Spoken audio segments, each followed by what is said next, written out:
বানাবো আমি তেল ছাড়া বাটি চা। লাগবে আমার আতপ চাল, বিউলির ডাল, এগুলোকে ভিজিয়ে রাখতে লাগবে প্রায় 3 থেকে 4 ঘন্টা।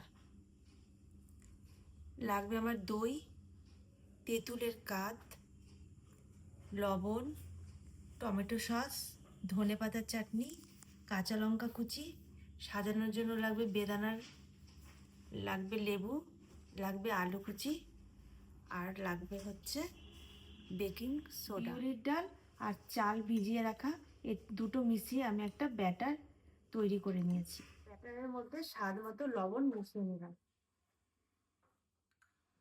হাফ চামচের মতো বেকিং সোডা দিলাম, লেবুর রস,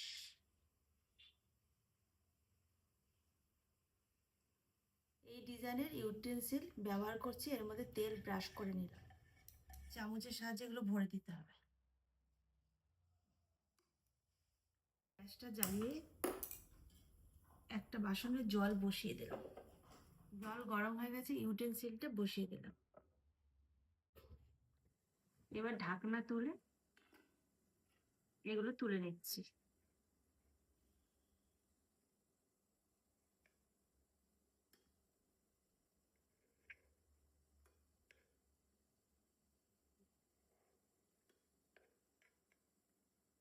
সসের ঠিপি লাগছে, মাঝখানে ফুটো করে দিতে হবে।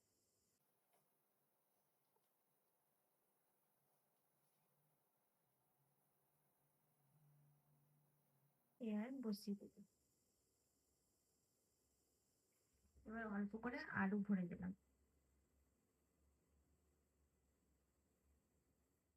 অল্প করে কাঁচা লঙ্কা দিয়ে দিলাম, করে তেঁতুলের রস দিয়ে দিলাম,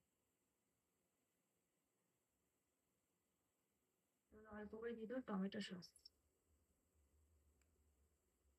অল্প করে দিলাম ধনেপাতার চাটনি,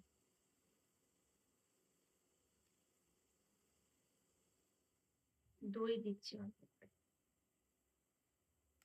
এবার দেবো বেদানা,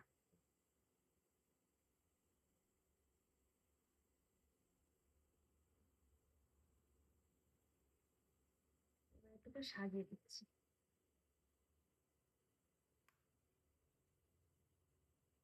একটু চাট মশলা ছিটিয়ে দিলাম, তৈরি হয়ে গেল বাটি চাট।